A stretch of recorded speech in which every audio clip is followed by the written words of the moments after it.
Welcome to D6. This is professor Vinod Kumar. ఇవాళ ఆంధ్రజ్యోతిలో ఏదైతే రామచంద్రరావు అనే విషయం వాళ్ళు ముందే వేశారు, ముందే ఊహించారు. సో అంటే వాళ్ళకు చాలా ఇన్ఫర్మేషన్ బాగానే వచ్చినట్టుగా నాకు అర్థమవుతుంది.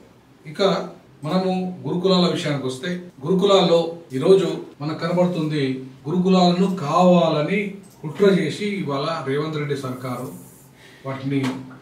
వాటికి బిల్లులు ఇవ్వకుండా అక్కడ గుడ్లు కానీ చికెన్ కానీ అద్దెపన సరఫరా బంద్ అయిపోయింది.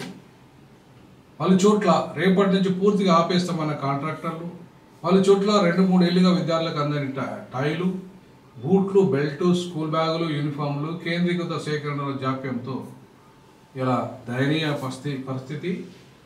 రాష్ట్రంలో దాదాపుగా 1023 గురుకుల పాఠశాలలు అలాగే వివిధ కళాశాలలు పనిచేస్తున్నాయి. వాటికి అనుబంధంగా కూడా 662 విద్యా సంస్థలు అద్దె భవనాల్లో కొనసాగుతుంటే ఈ 1023 దాంట్లో గత 13 నెలలుగా 450 కోట్లకు పైగా అద్దె బకాయిలు ఉన్నాయి. ఆ అద్దె బకాయిలు చెల్లింపు లేదు.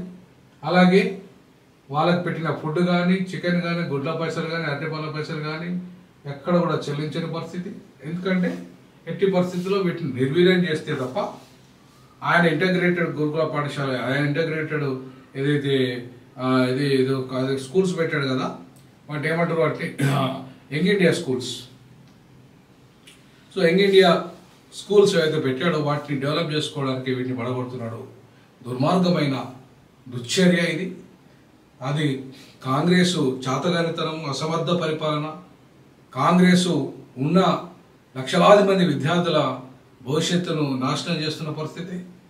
కావాలని కేసీఆర్ పెట్టిన గురుకులాలను నాశనం చేసి ఇవాళ వాటి స్థానంలో వాళ్ళ యొక్క ఇంటిగ్రేటెడ్ ఏవైతే కామన్ స్కూల్స్ లేదంటే వాళ్ళు కొత్తగా పెట్టే అంటే మీరు కొత్తగా డెవలప్ చేయండి, దాన్ని ఎవరు కానట్లేదు. మీ పేరు పెట్టే దాంట్లోనే విద్యార్థులందరూ చదవరు కదా. ఉన్న గురుకులను ఎందుకు పాడు చేస్తున్నారు? ఉన్న గురుకులను ఎందుకు నిర్వీర్యం చేస్తున్నారు? ఇవాళ వాళ్లకు కావాలంటే కేసీఆర్ ఆనవాళ్ళు లేకుండా చేద్దామన్నా మీ తరం కాదు అది. కేసీఆర్ ఆనవాళ్ళు లేకుండా చేయడం మీ తరం కాదు. ఎందుకంటే కేసీఆర్ తెలంగాణ తెచ్చిందే కేసీఆర్. ఇవాళ తెలంగాణ రాష్ట్ర సభలో ఆయన పాత్ర ఉంది గ్యారంటీగా. విద్యార్థులే తెచ్చారు, కానీ విద్యార్థులే తెచ్చినప్పటికీ కూడా రాజకీయ పరంగా ఆయనదే ఇవాళ కీలక పాత్ర. అట్లాంటి పరిస్థితులలో ఆయన ఆనవాళ్ళు లేకుండా చేస్తాడంటే తెలంగాణ ఆనవాళ్ళు లేకుండా చేస్తున్నట్టు అర్థం.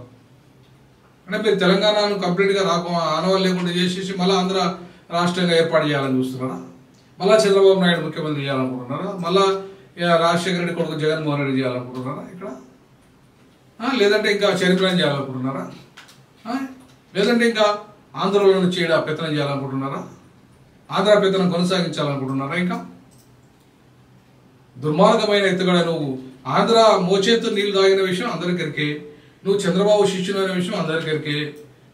అయితే మాత్రం చంద్రబాబు శిష్యుని అయితే మాత్రం తెలంగాణ ముఖ్యమంత్రి, నువ్వు ఆంధ్ర ముఖ్యమంత్రి కాదు. నువ్వు తెలంగాణ అస్తిత్వం, గురుకులాలు అనేది తెలంగాణ అస్తిత్వం. ఒక రకంగా 10 ఏళ్లలో అద్భుతంగా గురుకులాలు అంతర్జాతీయ స్థాయికి ఎదిగినాయి. అందులో చదువుకున్న మలమంది పిల్లలు, ఇతర కులాల పిల్లలు, పేద పిల్లలంతా కూడా ఇలా హార్వర్డ్, ఆక్స్ఫర్డ్ పెద్ద టాప్ మోస్ట్ యూనివర్సిటీలలో వాళ్ళు ఇలా చదువుతున్నారు.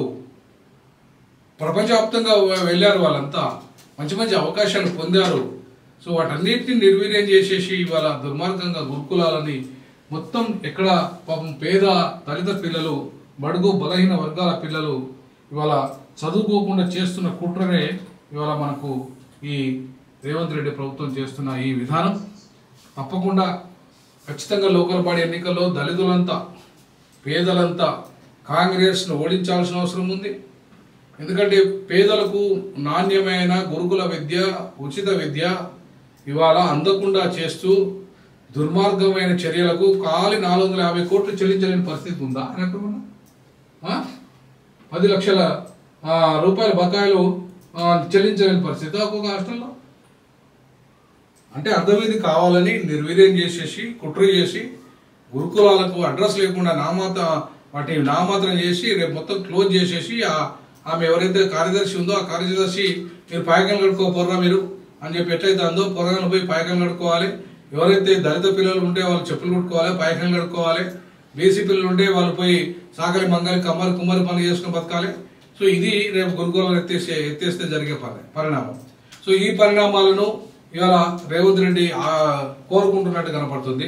ఇది ఆర్ఎస్ఎస్ ఎజెండా, బీజేపీ ఎజెండా అని ఇవాళ మనకు గమనించాలి. సో ఈ ఎజెండాలో భాగంగానే ఇవాళ దళిత పిల్లల్ని, పేద పిల్లల్ని, గురుకులాలని సర్వనాశనం చేస్తున్న పరిస్థితి అనేది వాళ్ళ కాంగ్రెస్లో ఉన్న బడా భూస్వాములు, పెత్తందారుల యొక్క కుట్ర ఇది. ఈ కుట్రను ఛేదించి ఖచ్చితంగా రానున్న రోజుల్లో పేద, బడుగు, బలహీన వర్గాలంతా కాంగ్రెస్ను, బీఆర్ఎస్ని ఎట్లయితే భూస్థాపితం చేసిండ్రో కాంగ్రెస్ను కూడా భూస్థాపితం చేయాలి.